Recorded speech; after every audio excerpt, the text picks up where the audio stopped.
the Midtown Ventura Community Council, and thanks everybody for being here virtually. As you may have heard, we have a lot of folks who are going to be signing in. We had over 80 folks sign up for the meeting, and we have, folks we invited because we have this special program, folks who are not just Midtowners. So we have folks from all over Ventura. And the mission of Midtown Ventura Community Council is the preservation, enhancement, and revitalization of Midtown. All of us appreciate serving, and we strive to be a positive force for change. We ask you to be respectful of our speakers and each other, and we're going to ask everyone who isn't speaking to mute themselves. We will have questions, but we'll ask people to put their questions in the chat. So I'd like to do a couple introductions. First, I want to introduce our board of directors. Myself, Cherie, I'm not sure everyone is here, but Cherie Egbert is our vice chair. Treasurer Eric Berg, who's here, and thanks, Eric, for helping to arrange this program. Secretary Pamela Hazard, co-secretary David Farron, members at large Christine Burke. John Jones is here. Dan Long is here. Greg Mansfield, also our ace, behind the video, running the Zoom and putting together the newsletter. It was a great newsletter this month. And Arlene Martinez.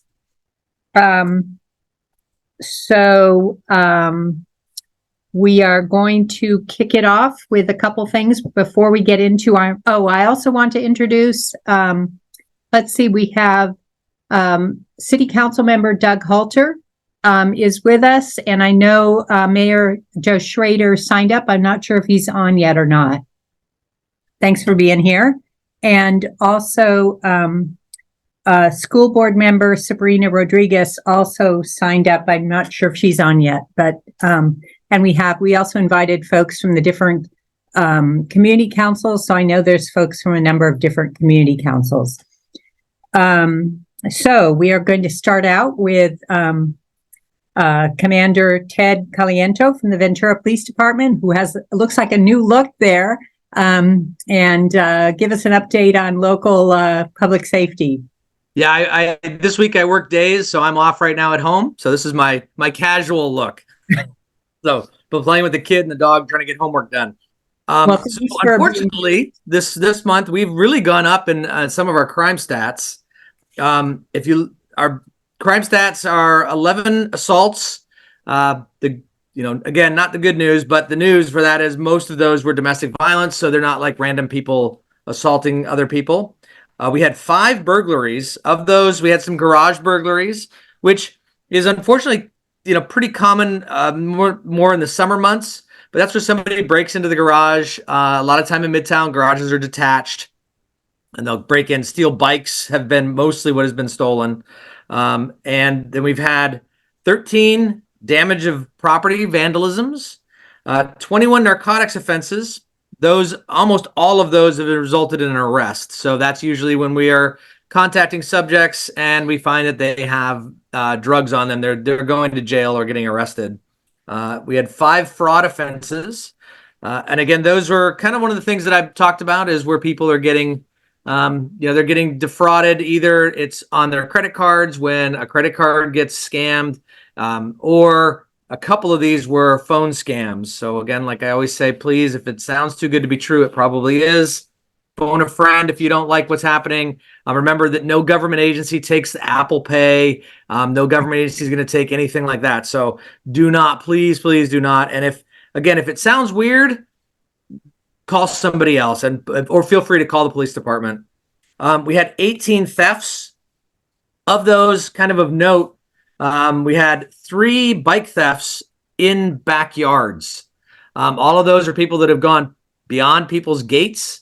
And again, this is concerning to me because once people are brave enough or brazen enough to go into somebody's yard and steal their property, how much later before they're breaking windows, etc. So all 3 of those were unlocked patio gates or unlocked back gates, and the bikes were in the back. And then one of them, unfortunately, was a child that didn't have a lock and their bike got snatched from Will Rogers Elementary. The kind of good news is all of them had their numbers, the bike serial numbers on there. Our patrol task force guys spent a lot of time contacting homeless members of the community and homeless people down in the river bottom, and we tend to get a lot of bikes out of there. So if you do have a bike, I always say please register it or at least write down the serial number of the bike. It's a great way for us to get the bike back. We had 3 stolen vehicles. All of 3 of them were not recovered. So one was a motorcycle in which somebody just literally drove up on a pickup truck, grabbed the motorcycle, threw it in the back of the pickup truck, and took off. The other 2 were cars. The reporting party or the victim did not know how they got into the cars. Lots of different ways to get into cars, lots of ways to get cars started. So all 3 of those have not been recovered yet. And then we also had a interesting kind of, so yeah, I do like to kind of tell a little crime story. And this one, sort of bittersweet. We had a vagrant or a homeless lady who was pregnant. And in January, early January, we arrested her for warrants. This was my patrol task force team. They actually targeted her. They knew that she was very pregnant and knew that she had warrants.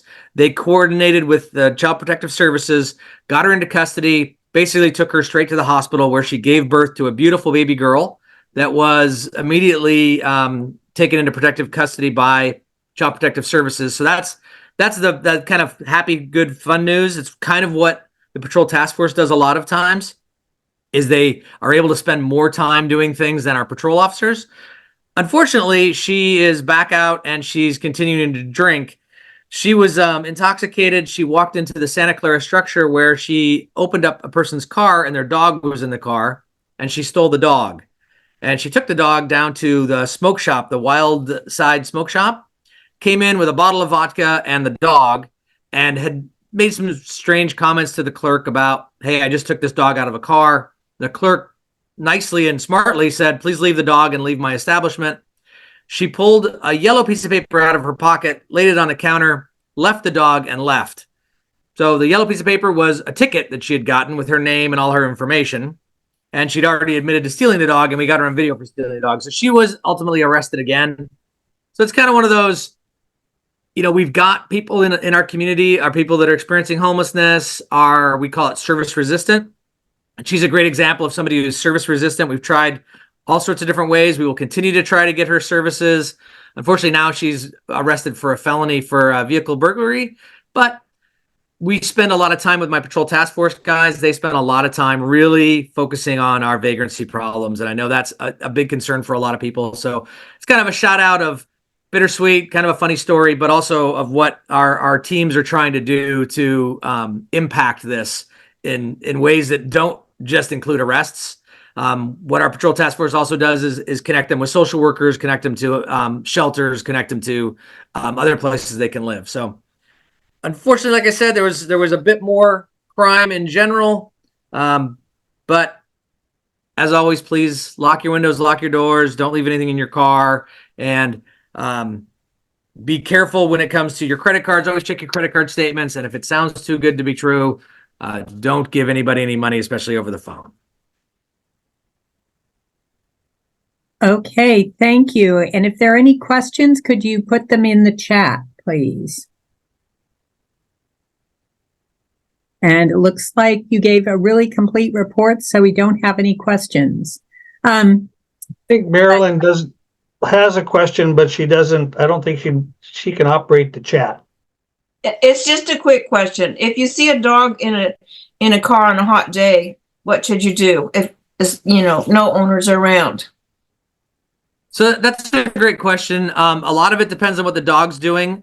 People leave their dogs all the time in cars. They leave the windows open. If the dog doesn't look like it's in distress at all, if it's not panting, if it's not lethargic, if it's just sitting there doing a dog thing, probably perfectly fine. If it is panting, if it is looking lethargic, if it is concerning, then you can always call our non-emergency phone number, and we will send officers. Thank you. You're welcome.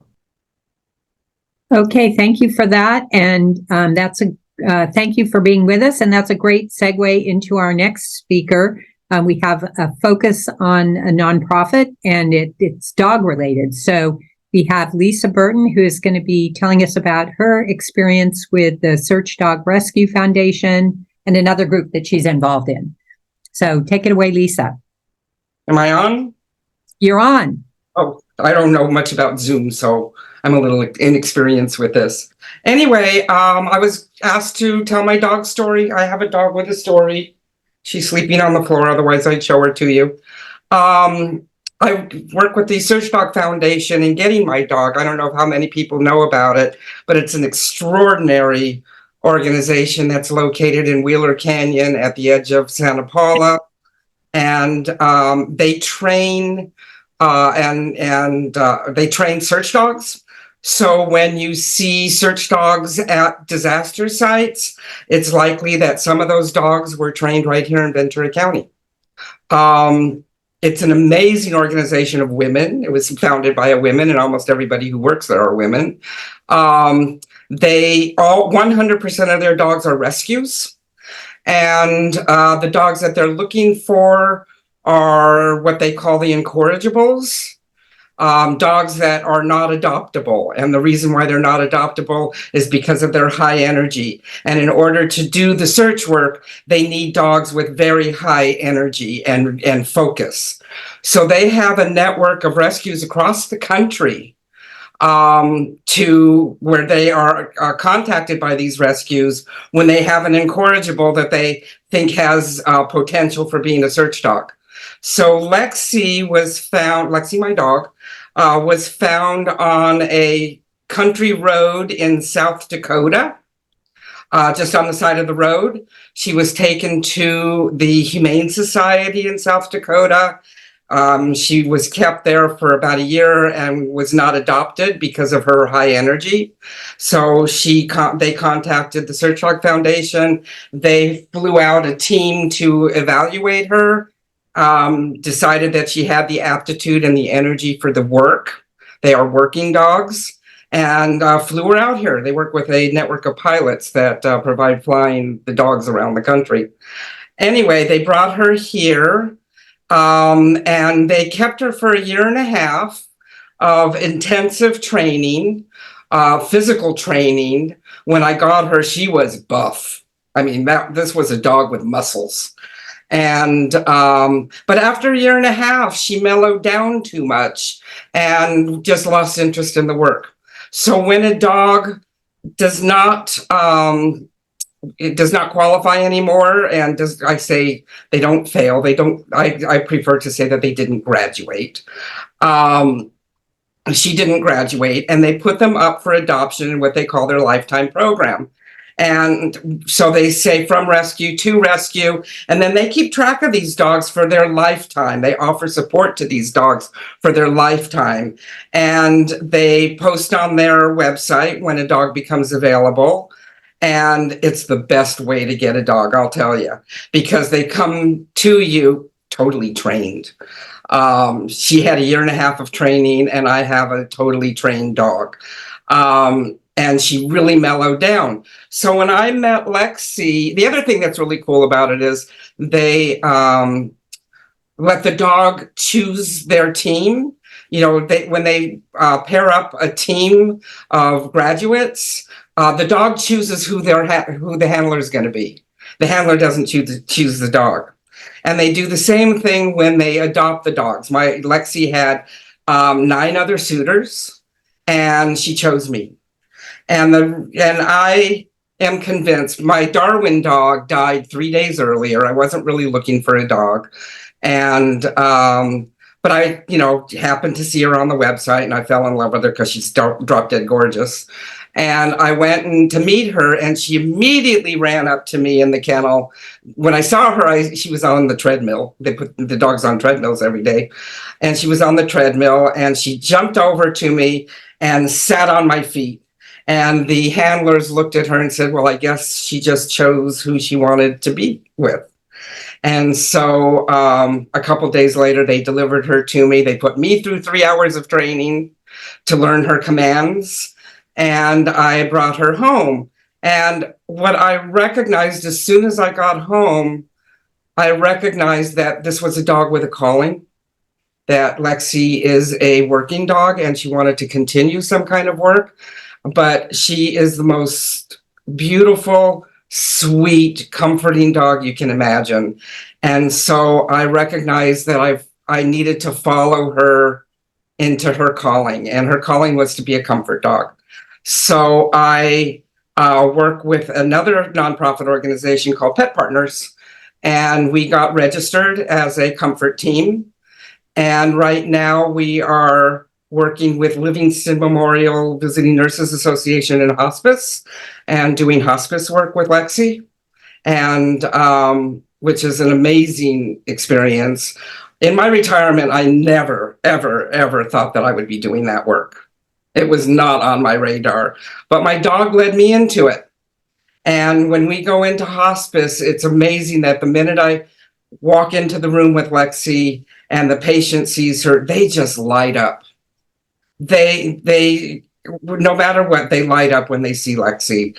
And she goes and she greets them and she sits next to them and they pet her or they play ball with her. And it just really makes their day. And they relax and tell me their stories. And it's just a wonderful relationship. And then the other thing that we do as a comfort team is we work with an elementary school. Right now, we're working with Lemon Grove School in a second grade class where the kids read to Lexi. And that's been an amazing experience because it makes the kids very comfortable with reading out loud. And I have really seen the kids progress in their reading skills tremendously. But when we enter the classroom, they all just want to come up to Lexi and they want to read to her and they choose their books. And it's just another wonderful experience. And Lexi just loves the kids. And just to share with you, one of the kids came up to us a couple weeks ago and said, if sweet dogs were illegal, Lexi would be in jail.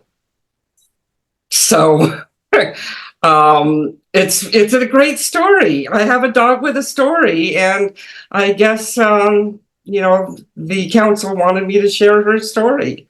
So we're continuing with our comfort work, and we are contacted by the Search Dog Foundation as a lifetime member.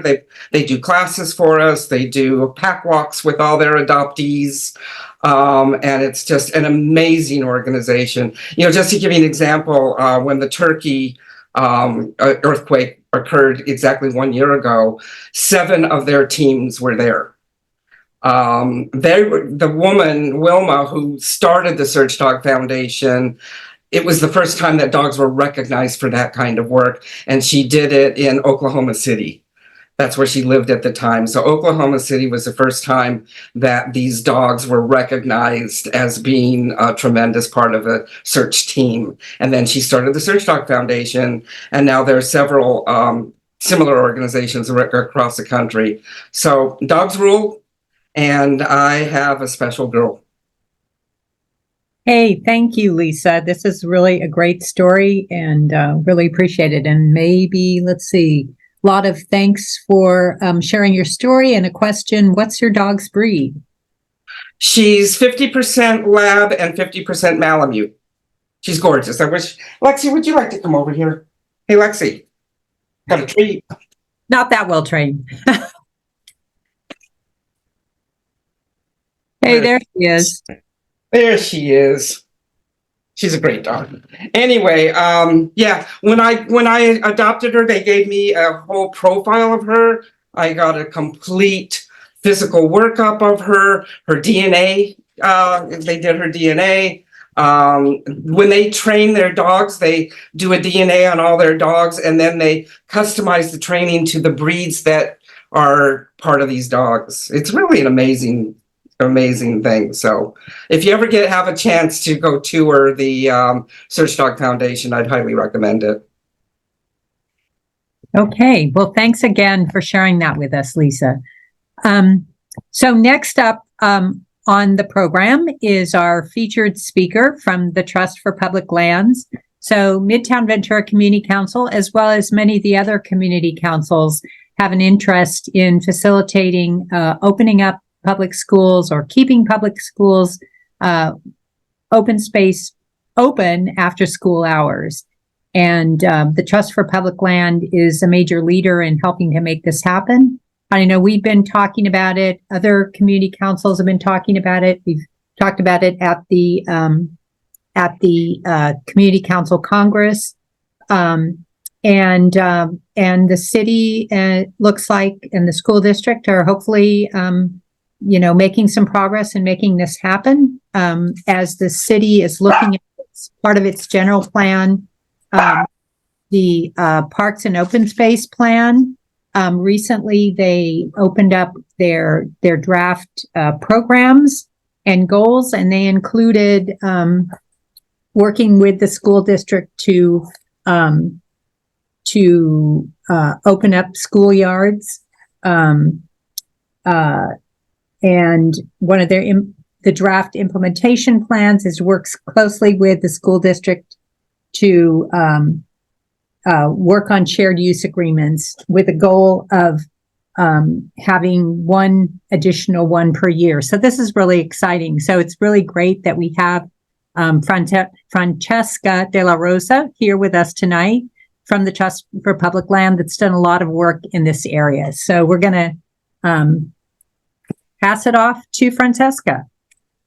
Good evening, everybody. It's really nice to see all of you and to meet all of you, and just your overview on what you are, the progress you're making around shared use and opening school campuses is in many ways really exciting. And I'd love to figure out how to, after this conversation, and this is just a starting conversation, how to stay in touch in the effort. And so I would love to just give you an overview of the work that I do and how we're approaching the work, and then kind of open it up for questions. And I'm going to apologize for my dog. It's late and I haven't had a chance to walk him yet. So my apologies for the barking in the background. So I serve at the Trust for Public Land. I'm the California Green Schoolyards Campaign Manager. I'm based here in Los Angeles. And for those of you who are not familiar with the Trust for Public Land, we are a national organization whose mission is to connect people to the outdoors and to connect people to nature. And so over our 50-year history, that has looked differently across the country. But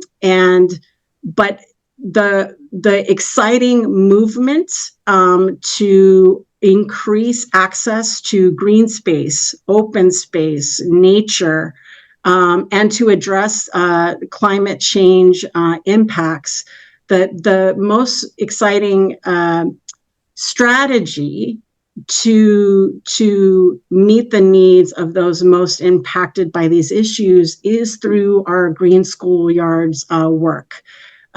Trust for Public Land has created more than 300 green schoolyards across the country. And we do have examples, especially in New York, of school campuses that have been open. There's been, and I want to stress this, the reason why there have been opportunities to open these campuses is because the mayor of that city is able to, there's a direct relation, the mayor oversees those schools, right?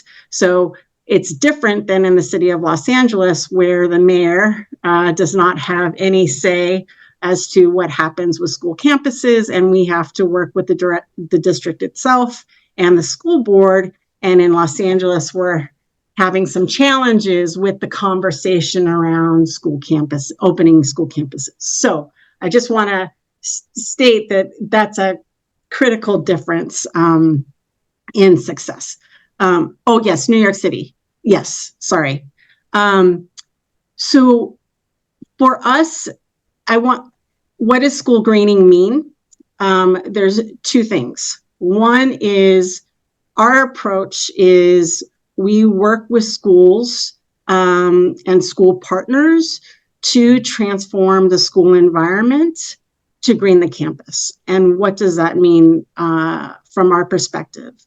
That means where we can, and in partnership with our school partners, is to remove asphalt and blacktop in as much as possible, put in native plants, trees, create new outdoor classrooms. We're talking about creating green space in a transformative way across the campus where kids play.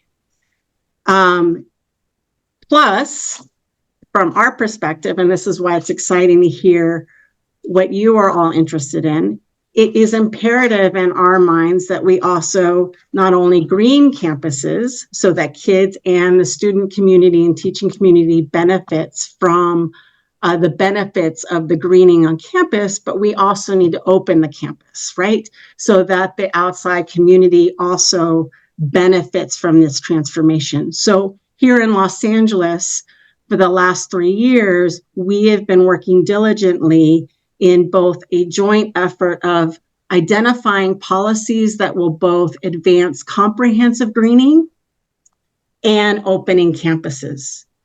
And the reason why they're both important is that, and again, we can talk about this in our Q&A conversation, is that one, we want to ensure that we're opening campuses as quickly as possible, right? Campuses shouldn't be locked after school and on the weekends, right? There's too much need for open space. But what we have seen with campuses that are open here in Los Angeles, for example, without the greening, without the increased shade canopy, without the new greening amenities, what we're seeing is a lack of success in bringing community members on the campuses, right? Because our weather conditions, we're still facing extreme heat, right? So the conversations that we're needing to have both at the local and state level is we need to support opening campuses, but we also need to support our school district partners, our nonprofit partners, our city agencies to also green our campuses so that it's an enjoyable place and an enjoyable environment to be outside. Does that make sense? So, so the one thing that I want to also just stress, which is exciting about what you are all pursuing, is that there are numerous examples across the state, and especially in Southern California, where opening campuses, there's a success story. Los Angeles is not it. There's some movement, but I could talk to you about our strategies to get LAUST to be better. But Pasadena, Burbank, I believe we have San Diego. Different cities have been successful in forming, implementing MOUs that I actually can share with you if you're interested, as a model that are actually are underway, that they have implemented. And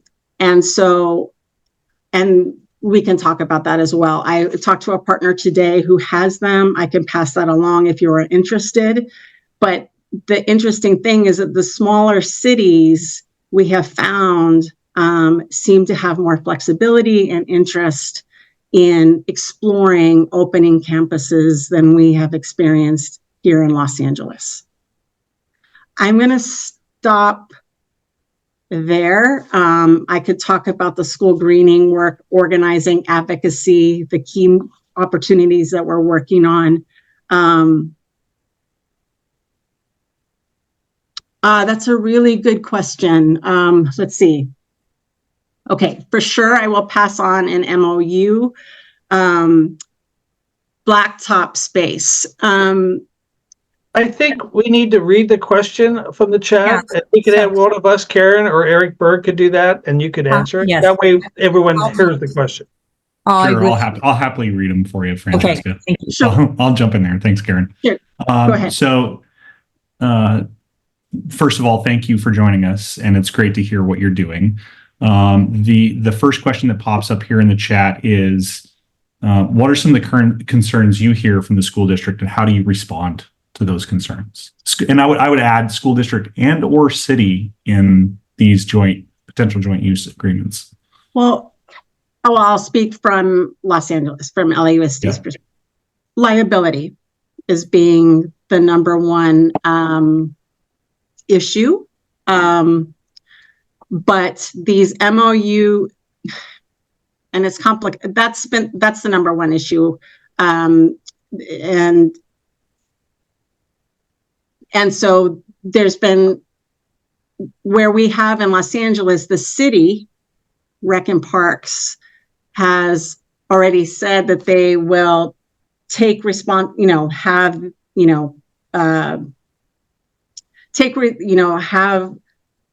address the liability concerns, take responsibility, will address that. They just need access to school campuses. And yet LAUSD still, again, there's movement. It's not as bleak as I'm suggesting, but it's slow. But that's the number one barrier from our facilities side, that, what's going to happen around, and staffing, that there's not enough staffing and programming. And this is where, at least here in LA, there are numerous community partners that are ready and waiting to partner with, local schools to do that work. And we need to figure out a streamlined process for that partnership. But the district is lagging in setting that up. But again, this is where some of the other smaller cities, the liability concern has been addressed with their MOU agreements. Thank you. The next question is, do you leave, in the greening examples, do you leave some blacktop? What is your strategy around for a variety of ball games or? Really good question. So the way that TPL specifically, the way that we approach our school design projects is that we engage both the student and broader school community in the design process. So, Daisy, turn off your mic, Daisy. So, and what that means is then, that the going through an entire curriculum with the community on what is feasible and possible for the school site, and asking what the key priorities and needs are for that particular campus, right? So each design is, and needs of each school community is different. So what that means is that we still may have a desire from students and teachers and the school community where they want to still have basketball. They still may want to have, Foursquare, right? But they will want other things, right? So then it becomes the process is, how can we incorporate these other design elements and still remove as much asphalt as possible? This is where it becomes a little complicated. What we have found, at least here in Los Angeles,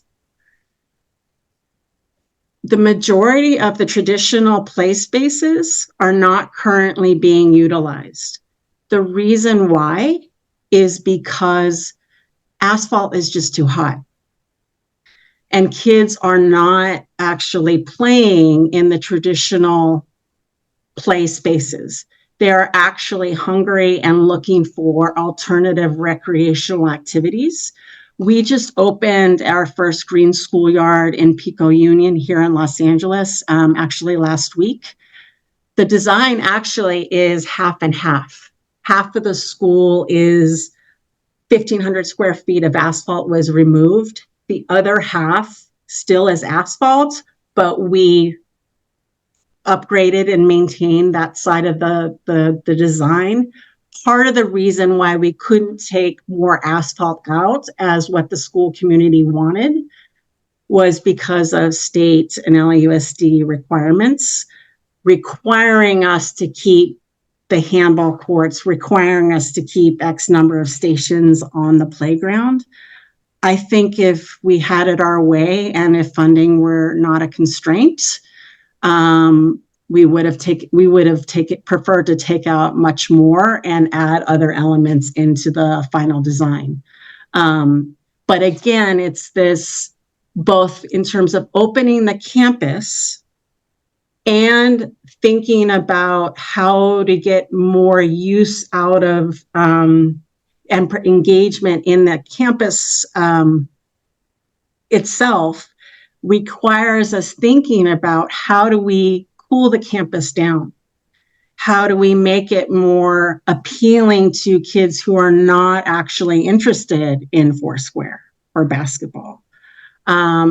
What about if there are mental health issues that we need to be thinking about and we need quiet spaces on campus, right?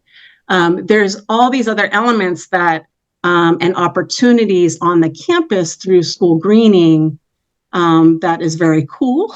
And the cool part about our design work is that, students and teachers actually get to inform what they want to see on their campus. And the last thing I'll say, I don't know how it is on your school campuses, but most of our greening here in Los Angeles, the trees are on the outside of the school campuses. So that doesn't help teachers or students or even those of us who are parents waiting for our kids, right? It's on the outside of the perimeter, right? That's not shade creation. We want to create shade and nature where kids and teachers are actually on campus. So I don't know if that's the case for your campuses, but certainly, yes. So certainly when we're thinking about opening and joint use agreements for your campuses, that would be another consideration of down the line, how do we improve the elements and upgrade the conditions on the campus to make it more engaging and appealing, and at the same time addressing the climate issues that we are all currently facing. Perfect. Thank you. Beth had a comment, and I think there's a question in here, which is we hear a lot about hardening campuses for safety. As a mom of a VOCD student, I understand that thought, but as a community like Midtown that is woefully underparked park space, we need more open space. So the kind of question I think that's embedded there is, have you encountered this same school hardening in contrast with the joint use agreement? You mentioned liability, but like this idea of opening campuses versus school hardening kind of conflict a little bit, maybe. And school hardening meaning focusing on security modes, fencing, security solutions for actual active, sure. Sure. I mean, I'll give you an example, and this is actually something that's happening right now. In the fall, LAUSD, again, I don't mean to be bashing on our own district, so right, but they're not here tonight. You're fine. Yes. Okay. So there was a proposal that we, here in Los Angeles, as our coalition responded to in a resounding way. The facilities division presented a plan, a $300 million paving plus plan for 30 schools. So, and what that was to spend $10 million per school to repave essentially these campuses, right? And this was bond money to, in their words, was to upgrade campuses, both it's a pavement opportunity and then to fix the fencing, right? The perimeter upgrade, other security issues. Like, so it was this like major thing. So we were like, but our response was, and still is, that it is absolutely correct that all across the state, public schools absolutely need to be up. We need to upgrade, repair, and modernize, and that's an appropriate use of bond dollars, right? But we need to rethink about what that means moving forward in this current century, right? In the current climate, and understanding that, fencing, especially in certain communities that lack park access, that lack other services, other community needs. There's other lack of community building, fencing that doesn't have any greening. There's no trees. That's not the right direction to go in. And that actually our argument is and remains that use of public dollars, green infrastructure is a public investment that is an educational holistic response, is infrastructure, and is a way to upgrade the whole campus. And it's an argument that we're making, and it's a message that I think is resonating, but it's one that I think, like with folks like yourselves, that across the state we need to continue to make. But the need for, yes, the message that we need pavement, asphalt, it's safer, it's cheaper. We need fencing. We need to lock the gates. We need cameras. That's pretty status quo. And so these conversations that you all are having and initiating, and certainly what we're trying to do across the state, I think is a growing movement, and I think is really important to keep having, and is changing the dialogue, I think, in key places. But for sure, I think every other day we're faced with those, mostly from the facility side. Okay. Greg had a question, and I think we've already addressed liability as being probably the largest one. Are there any other common arguments you hear against opening campuses that we should be aware of and have responses to? You started this meeting with an overview of crime, like statistics of like what's happening in your community and neighborhoods. I would argue, this is both from TPL's perspective and also for me personally as an organizer and advocate on this, that opening campuses actually builds community, is an opportunity to address safety, increase safety. And there's evidence to this. It's important to have more people engaged in their neighborhood, take ownership for their school campuses, their community, right? I think it is a very real thing when you start having conversations in a real way with individual schools and the broader neighborhood that you're going to open campuses after hours or on the weekend possibly, that there might be some pushback of what that might mean in terms of unwanted people coming on campus, right? Unwanted activity, or who's, any safety issues. I think this is where, again, the opportunity for I think there's a district board member here, and maybe this city represent, conversations between both city, the board, and key partners, local partners who are invested in this work. This is where conversations about how to navigate these conversations become really critical. I think making the argument to being prepared for that. But I would really emphasize that, schools are we know this, are in every neighborhood. There's a benefit to, we all walk by our schools. We love seeing what's on our campuses, even if we don't have kids, right? They're a beacon in every neighborhood and represent a lot of different things. And I actually think chains and locks create a certain vibe in neighborhoods, and there's evidence for that. And so giving people a vision of what could be with the right partners is really going to be really important. So just to be prepared that that's a natural pushback, and parents and PTAs sometimes have these concerns, and we're facing it. So I'm not, it's real. But so is the need for wanting people to have access to more space. Thank you. Marilyn had I think it's kind of a comment and a question, but it's a really local question that I doubt you'll be able to answer, which is Ventura College grounds used to allow for dogs, and also Loma Vista, but I don't think so anymore. Loma Vista did allow for some access while custodian was on duty. Don't know why the closures.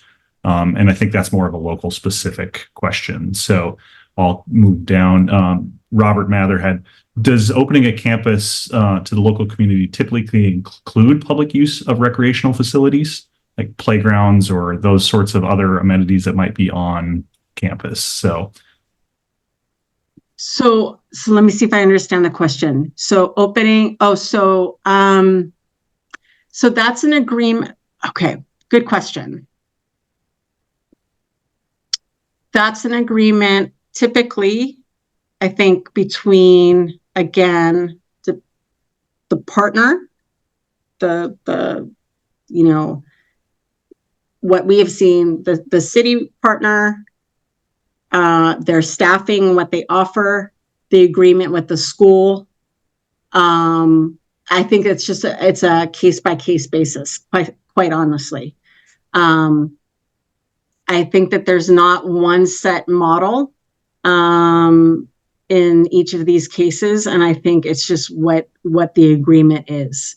What I've seen so far in the expansion here in Los Angeles is it's been pretty strict in terms of access on what's public access to space, right? Yeah. But again, this is where if we, really transform the actual school grounds, we don't need to be worrying about entering into any rec spaces or building. We don't need to do that. Let's focus on revitalizing and reimagining the actual open space. We want to be outside. We want to create nature. Let's be outside. So perfect. We've got a lot of questions. I'm going to interject one of my own right here, which is, in your experience across these, are you seeing, from a funding standpoint, are you seeing the improvements that you guys are doing coming from bond measures or grants? Or, I mean, I'm sure it's a combination, right? But both. Predominantly one way or the other? Yeah. So one is through its, public dollars, which is getting harder and harder every year because of the state budget. So here is an opportunity, and here's my plug, right? Here it could be an opportunity where we can continue to work together. Because if this is something that, so the state budget is every year is to ensure that we have public dollars for the school greening program and other programs that would support this work. Two, certainly groups like TPL raise its foundation money and other private money to do the actual projects. We are certainly having conversations with our own school district right now of both using their muscle in the work of, we need them more to step up in the public investment fight in Sacramento, and also working with us in their interest in the private money as well. And so there's conversations around that. And then the third thing is there is and this is something that we are actively working on at TPL, which is there is another school bond being considered that may go before the voters sometime this year.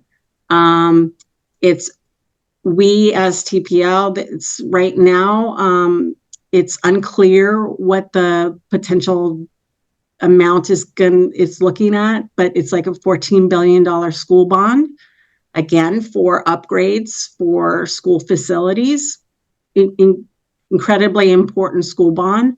We're pushing for a $1 billion carve out for school greening. It's a big opportunity and a big ask, and we welcome partnership and sign-on support in that effort. But yes, public investment, private investment, and a lot of strategizing with local partners to get more dollars for it. I can ask you. I will piggyback on that later. I think the next question from Christy has, our school is very concerned about, school district is concerned about safety and security. So they're adding fencing and gates.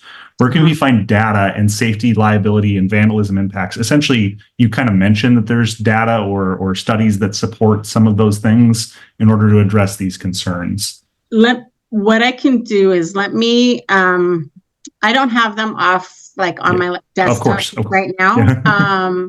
I'm happy to, when I seek out the MOUs for you, let me see if I can get some of that data for you. Okay. And I can send it your way. That would be wonderful. But can I just share though, that in my experience, and take it or leave it, I know this coming from an LA perspective, so I know we're very different in a lot of ways, but there is some beauty in the fact that you're much smaller, in that it is really, this work is all about conversations, right? And you all know this, it's conversations with your neighbors and constituents and parent base. And so it's like really getting bought into reimagining the school community public assets, right? And I think part of that's where it is in having the honest conversation. I understand that that's a real element that comes up in terms of safety, but safety often is always an issue on so many fronts. But when you have an active and revitalized space and people are out and they believe in what they see, that's part of, I just really want to emphasize that the data is there, it could be there, but at the end of the day, to sell this, it's building that, it's really that, right, in our experience. Wonderful. It's the same thing with the park work too, right? Yeah, exactly. The next one is really kind of a comment, and I'm going to read it because I think it actually really kind of encapsulates, I think, this whole issue. So it's a long one here. So I'm just going to go through it. Sorry for such a long comment, but wanted to share my thoughts. I'm Dr. Nate Carroll. I'm a father to a 4-year-old and a 6-year-old, a husband, a neighborhood community member, and a family medicine physician. My family moved into the neighborhood near Loma Vista Elementary in early 2019. Although we love our neighborhood, in this part of town, there's a lack of access to parks and green spaces. From our house, it's a half-mile or 10-minute walk to Loma Vista Elementary, with the next closest being Preble Park, a 40-minute round-trip walk. My family is a young and healthy, but distances greater than a half-mile for children or the elderly significantly reduce ease of access and daily usage. Despite not having a school-age child, my family's experiential connection with the school grounds over the past 4 years is significant. For the first 6 months after moving, my pregnant wife and I enjoyed our evening walks, taking our chocolate lab to play on the fields at the school, where we first met many of our new and didn't finish off. But I think it's a real encapsulation of this whole issue, which is schoolyards are present in all of our communities, and if access isn't granted, it is a disconnection from open space opportunity. It goes on, Eric, quite a few more. So keep reading. Yeah, it goes on quite a ways. Go ahead. Fourth reading. It does. Well, it cuts off of many new on my end. Skip the next comment and it picks up. Of many new neighbors. When we welcomed our first son in late 2019, our treks to the school grounds now included a baby stroller, and each trip involved making new memories with our son as he reached many new milestones of walking, sliding, and now running and biking. He made friends with the many neighborhood kids enjoying the playgrounds. Thinking back to when the pandemic hit in March 2020, everything closed. The Loma Vista school grounds became an oasis of fresh air, literally providing a safe and socially distanced place for young kids and weary parents to maintain some sense of normalcy and basic human interaction.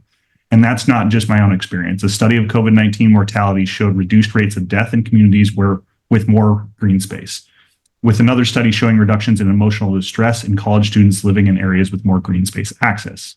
As a family physician, driven by science and facts, given more time, I would love to discuss the many studies about the health benefits of access, including lower premature mortality, improved life expectancy, a reduction in mental health issues, and improved cognitive functioning in children and the elderly. I also have concerns about the design and effects that the prison-like new fencing and gates may have on students' well-being and community access. Since the new gates went up this is at Loma Vista Elementary, nearly every trip to the park has not yielded any playmates, while before the gates were there always seemed to be young children and families enjoying the grounds. Is this it? Keep A really going. beautiful Yeah. comment, and I Goes would, on. it's It keeps going on. it's great. Yeah. Okay. It's so great. So can we use yeah, this with our legislators? Right. Yes. It is vital that we maintain access to open space in our community, and that the taxpayer-funded resources such as our school playgrounds are available for all to enjoy. Our local election ballot Measure Bond Measure E was passed last year to fund our schools, and the materials discussed improvements to fields and playgrounds for students and the community. Closing campuses and removing access to the essential public service is a step in the wrong direction. I hope that the school board and district will be transparent and publicly express commitment to maintaining green space access now and indefinitely in exchange for continued community taxpayer support. Would love it if the schools would lease back or donate green space to the community and move back the fences so that some of the green space could even be built out with playgrounds for the young kids while school is in session. That's it. You missed a little Yeah. bit, but I think we got the gist. Yeah. Yeah, and I Thank would you. I would also just add, we could, the other reality too, in terms of the fencing issue, it's a big one, I know, is we're in a new, we could talk about this again also at another time, but the reality is we're also in a new time, and I'm sure all of us in our own ways with our kids, grandchildren, nieces and nephews, with the, we're still recovering and rebounding in our own ways from the pandemic, and children in particular, of all ages, are still trying to figure out just how to navigate that. And, fencing has always been an issue, as more and more fence and locks have been put upon our kids. But I think really since the pandemic, the need for freedom and feeling open and not closed in has become an even bigger issue when we're talking about mental health and well-being, and addressing other issues facing our kids, even outside of what's happening in the classroom. And let's face it, those are real issues that impact academic performance.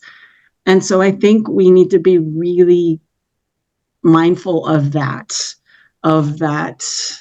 closure. Is, why do we want nature? Why do we want to preserve space?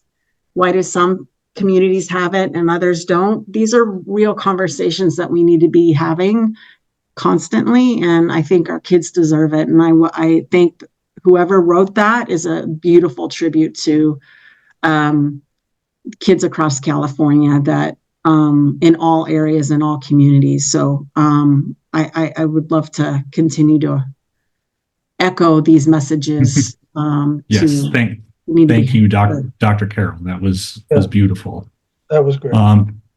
So another one. Got one up above all that, Eric. What was that?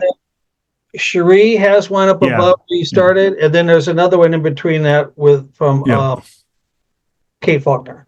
Thank you. Yeah. Cherie's was really about you mentioned San Diego has been going through this, and do they have any success stories or challenges that they've experienced that you're aware of? Or some of the other districts, even then, what I want to do, what I'd like to do for you based on some of these questions. Let me pull together one of the things that I know that TPL is doing internally is that we're trying to do your very question of success stories, barriers, challenges on a statewide level. We're trying to consolidate that, because the truth is we don't have it in-house necessarily. It's just, right? But there are resources that I think, let me put something together for you and send it your way as a starting point. I would be happy to, if there is interest, I work with someone directly who is actually responsible for opening a couple community school, expanding our community school parks program here in LA, who can talk through some of the day-to-day challenges. But let me start with the resources. And now that we've had this conversation, honestly, this conversation is really helpful in terms of thinking about how to circle back and knowing where you all are at in your process. I've been so immersed in Los Angeles with the entrenched, Yeah. you know, And a $1 billion carve out in a bond measure. Yeah, that's a lot. well, but also that, you know, we're, you know, yes, again, progress, but we got some work to do. Yeah. But the success stories and maybe some other folks to talk to in some of these other cities, let me put something together for you. Okay, that would be wonderful. We really, really appreciate that. And especially like where you all are in your process, I think it would, I'm happy to do that. Perfect. Thank you. Kate's question really had about, so most of our schools are in residential neighborhoods surrounded by residential, and she was kind of asking about the security question. Do you have case studies or examples where the residents surrounding are a part of the security of that space in the weekends or summers? So like, oh, good question. Trying to figure out how those residents can be more activated in. Oh, that's a really good question. Of that space. I don't have an answer for that. There's one school in particular here in LA on the west side where there's the partnership is with the parent community. It's all volunteer led. They are responsible for the programming and overseeing. I mean, they have done their own fundraising. It's a very affluent school community. They got support from the city to do this. It's a unique situation because of where they're located. All parent-led. So that's a unique situation, yeah. Right? Mm-hmm. So I don't have an immediate answer to that. Let me find out. The truth is really the emphasis is to get, in what we're seeing down here is really to get, it's the rec and park, the city getting, we're trying to get LAUSD to identify schools to expand to, get our rec and park team on the campus, and then most importantly, to allow, to get the word out to the neighborhood that the campus is even open, right? And so it becomes an outreach issue of getting parents and neighbors who want to come onto the campus. So the issue, and here again, is programming. And once they're on the campus, can they, are they going to be allowed to, can they enjoy being on the campus? Do they want to be there in the first place? Do they want to be there? Yeah. But not when it's 115 degrees in the summer. No, but we're working on that too. But these are good questions, and I can follow up on them. Mike Johnson, City Council Member Mike Johnson, mentioned that we have a City College VUSD Liaison Committee. So talking about specifically the community college here, and we talked about this at our last meeting. And also at the City Council goal setting this last Saturday, we talked about this as well. So there is some movement on the City Council side. So that's positive news. Thanks, Councilmember Johnson. John Patterson just mentioned, yes, we need more foliage, green space, huge areas of grass and asphalt, overkill at our local schools. Space could be utilized much more effectively. Specifically, Havana Capo, one of our schools. Massive grass area not utilized effectively could offer opportunities to the community without impacting students. Will Rogers, same thing. Christy from the Ventura Tree Alliance, they're planting at Elmhurst 15 trees. Ventura Tree Alliance, I know, is one of our partners working towards this here in the city. Trees will be located in areas where kids can sit under the trees and enjoy huge shade. They have a huge grassy field with no shade trees. Would love to see that that campus open to the public after school hours. Dan, historically, all schools used to be play space for both kids and adults during non-school hours, which I think is true. I have a different experience. I grew up in Montana, and closed schools were not a thing in Montana. And just fences, you could walk right up on most campuses, and so obviously completely different social parameters and time frame too. But yeah, I think historically our schools have just become more closed. John, I was born and raised in Ventura and have lived here adjacent to Loma Vista Elementary for 15 years. Our family utilized the campus after hours for our dogs and children who now attend the school since before the new kids were born. As a parent, I understand the need for security during school hours. Without access to the school, we have no walkable park. This neighborhood would not be the same without this critical resource. Karen asks, can Park Quimby fees be used for improvements at schools when there's a joint use agreement? It's a great question. That's a really good question. That's a really good question.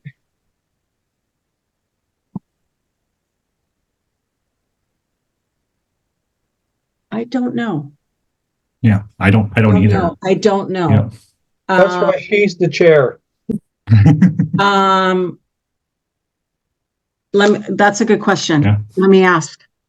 And then Lori asks, are there any grants to fund community people to lead the initiatives and convene the city and school district towards the greening and opening schoolyard goals? We got some movement with financial support for a brief period on the west side when we had a privately funded 3-year, $1 million grant for what was called the Heal Healthy Eating Active Living Zone around 2013.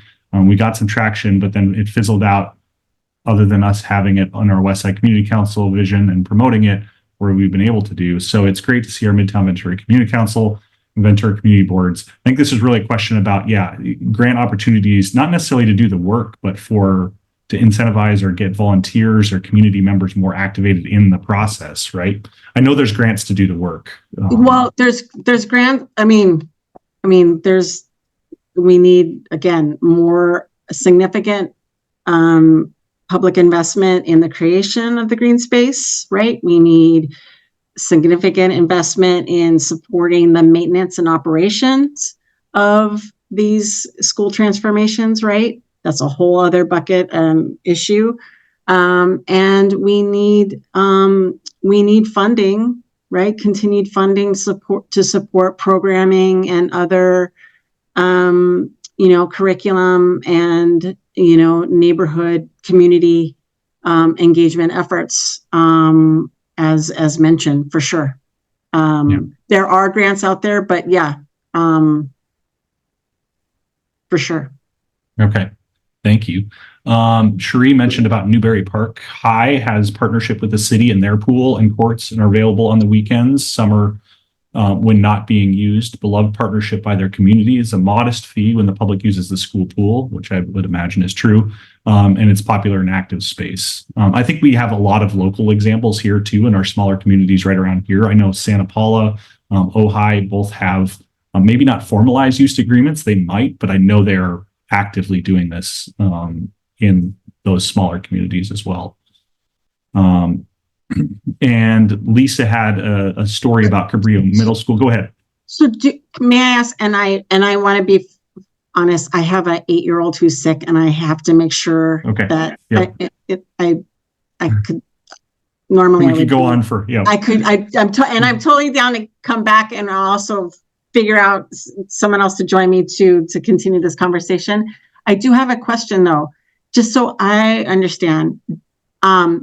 Do you currently have like X number of schools identified as ideal, like the top 5 schools, or one school that as a pilot school that you would love to try this out? Or I'm just trying to get a sense I can speak more specifically about Midtown, since we are one of the neighborhood councils here. I know we've had conversations around two campuses really here, which are Will Rogers, which is just around the corner from my house, and Loma Vista, which has been mentioned. That was the one that Dr. Carroll mentioned.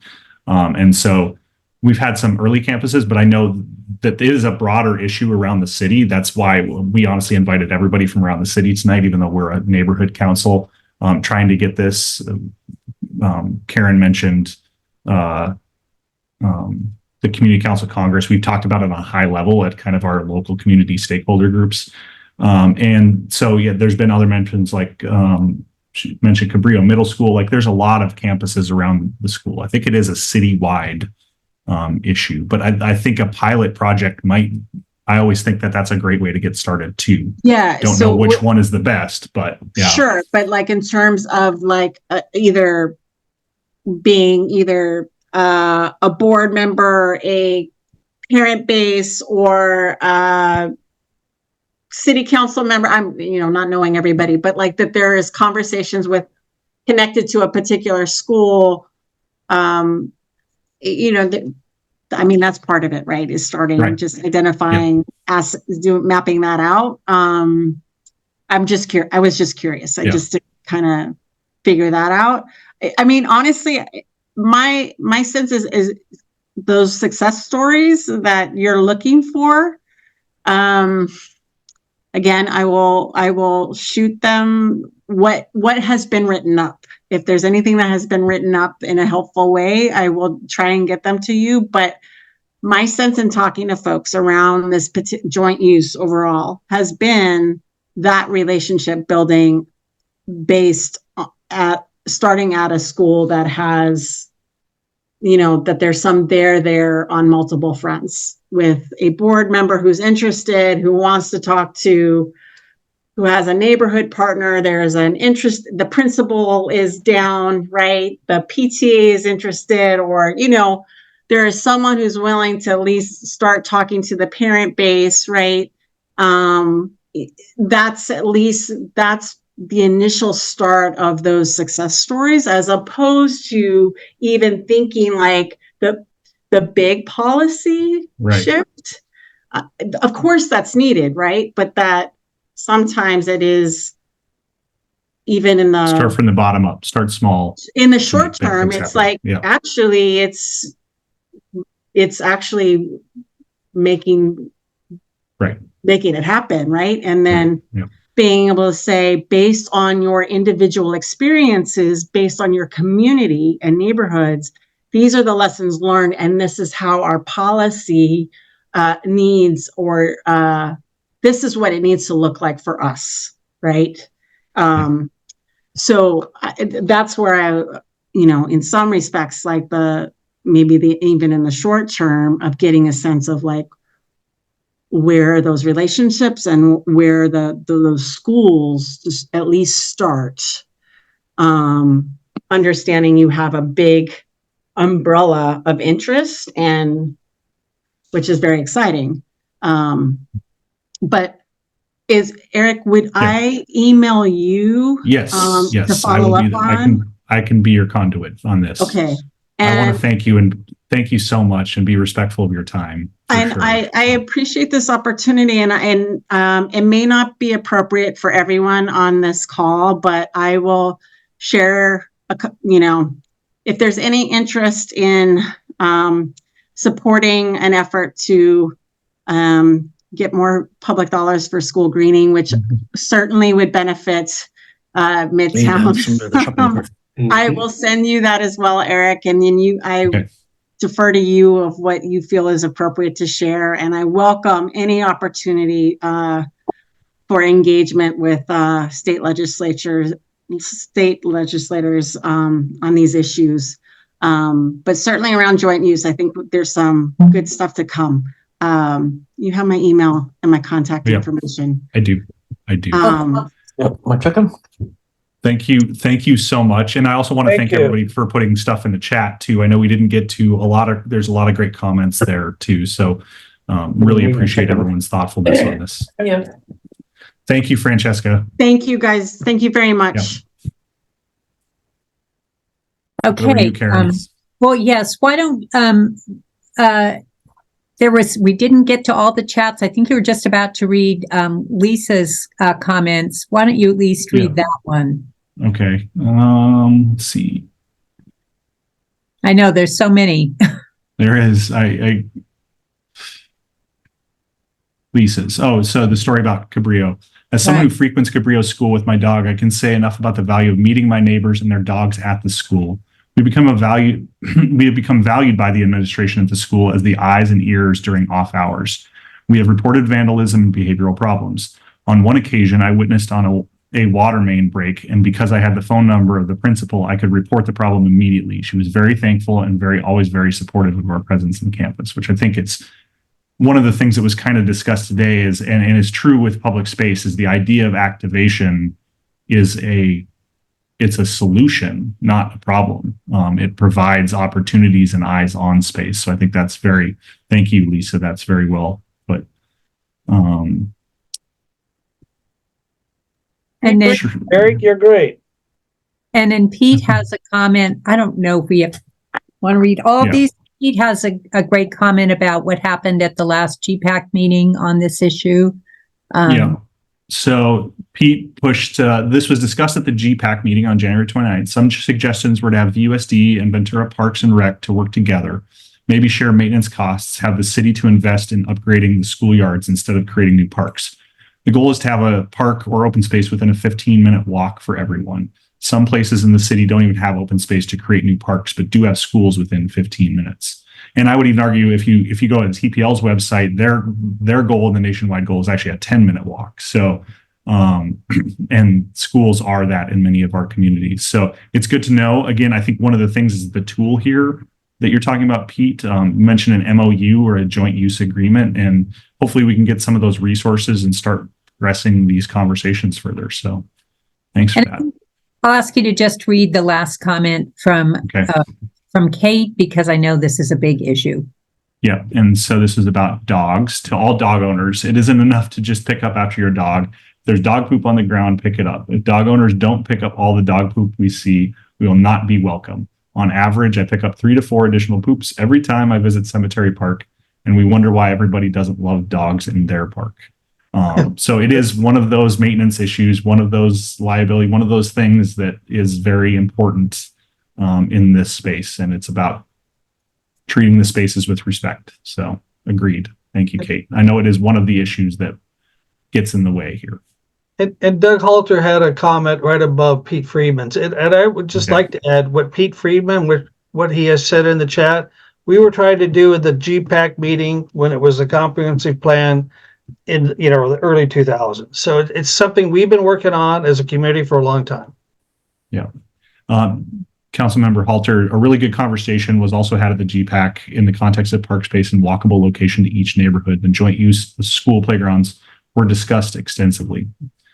So know the discussions are happening. And I think what we're really interested in is how to move this idea and this concept forward from discussions to whether it's a pilot program or a more universal policy or that sort of thing, just trying to get steps headed in the right direction. Yes. So thanks, Eric, for reading all the questions and adding something to it. And obviously, this is an issue that a lot of people are interested in, and we hope to make some progress on it.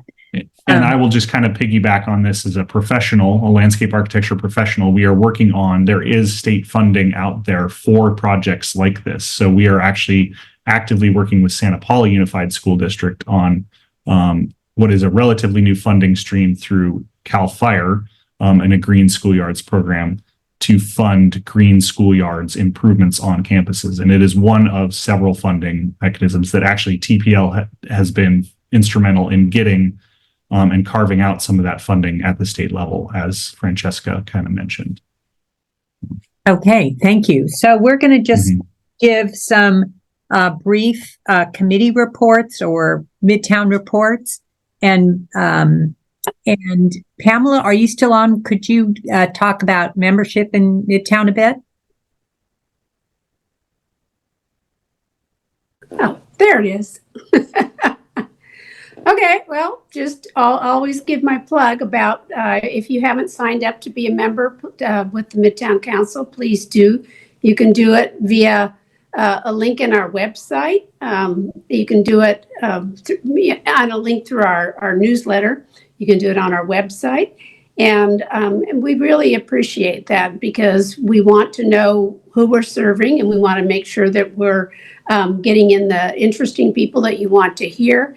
And it always really helps. And also, if you ever think that you might want to become, get on our Midtown board, which we'd love to have some new members try, then one of the requirements is that you have attended a meeting.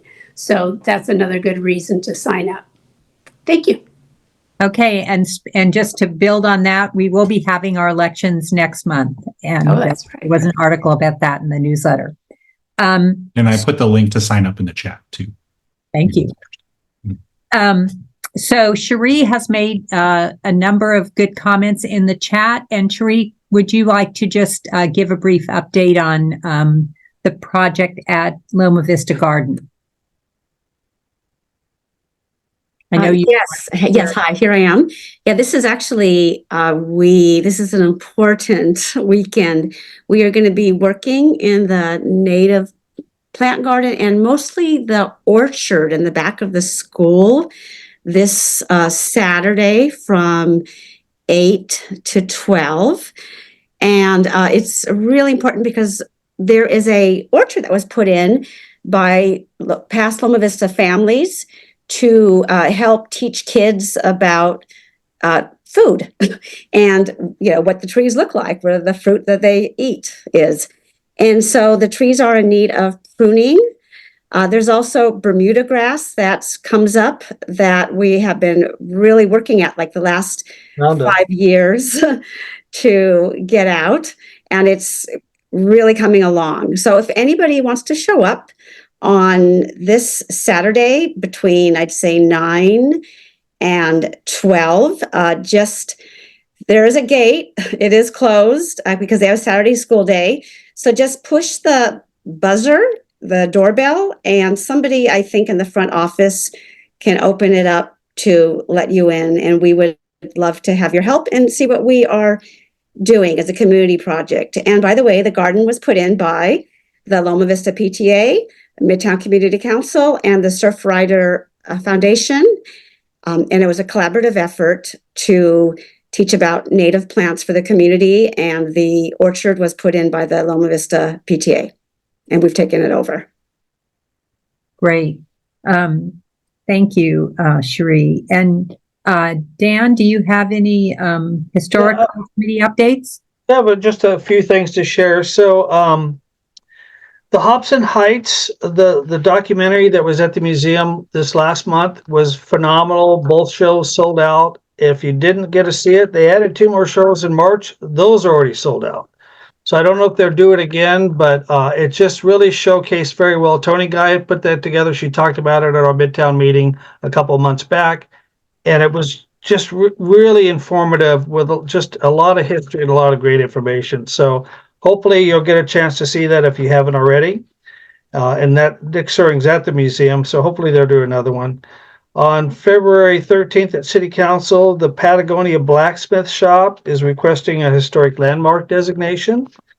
Pretty important. And then you may have seen in the news out in Santa Paula, the fire station is getting demolished, and Santa Ventura Conservancy President Schaefer weighed in on that, mainly to try to keep that from the lack of proper research before planning demolition. And, don't really think that we're going to stop that demolition. That's happening. They're building it. They should have took some other steps, and that's what he was pointing out. And before we demolition anything, older buildings should at least be looked at.